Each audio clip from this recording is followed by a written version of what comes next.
He was emperor of France. ಅದು ಬಿಟ್ಟಾಕ್ರಿ. So it's like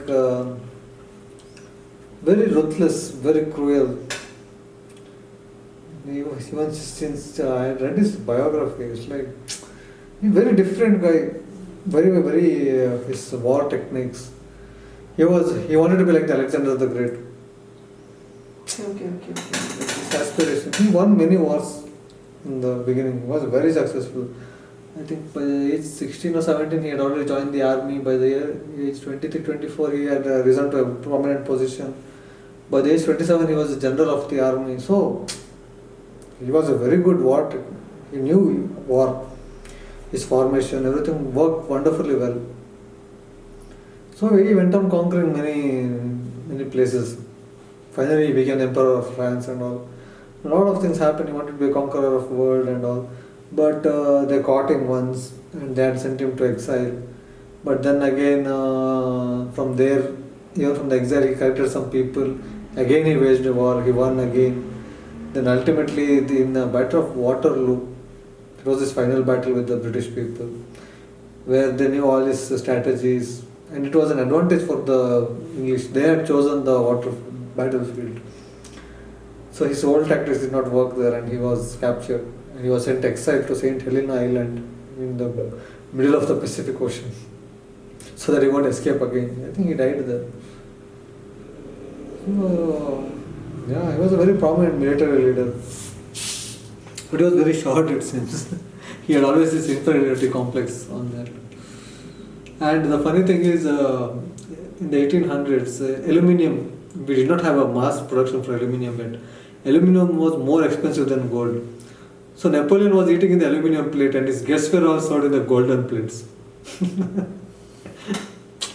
It's funny for us, but situation was like that back then. Whatever is more expensive, reserved for the king.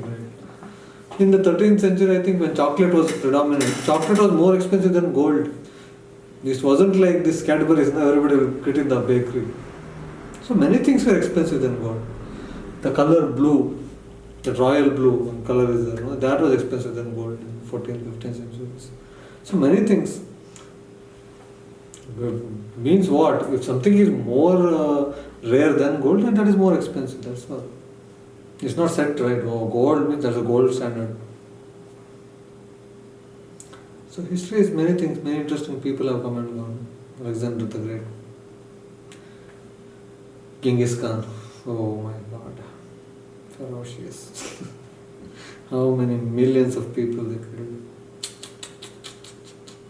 From China to they conquered the whole Europe.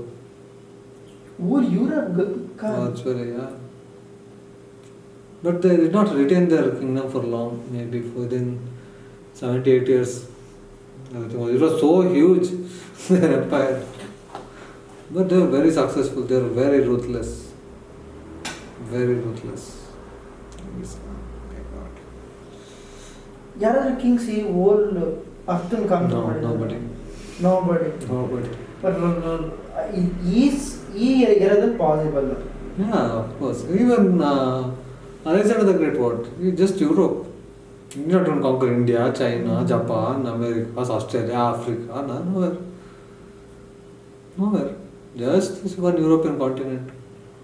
Okay. ಈಗ possible at least some country. Possible. In that way, I think the British people are kind of successful. Yeah. Australia was America, Africa, Asia. Okay. They tried, but still not the whole globe at one time. ಅವ್ರು ಬಿಟ್ಟಿದ್ದು country ಯಾವುದು? Actually, US got the first, very firstly they got independence. Russia was never under this country. It was the kings were there. No, British they were never under Russia. Never ignored. I don't think even German. With France they had some 100 years war. Then with frequent wars they had when they were dividing United States between themselves. There were wars. But then after the Second World War, the European Union all came. So Europe is something else now. 80 years ago Europe was, oh my God, something else. Right now, Germany, United Kingdom, Russia, quite okay, right? How was it 80 years ago? Wouldn't trust anybody. Patriotism was of such importance. See, today you can largely chill out. You don't have to be so patriotic towards your country. An average Indian. But during the freedom fight, how important patriotism was.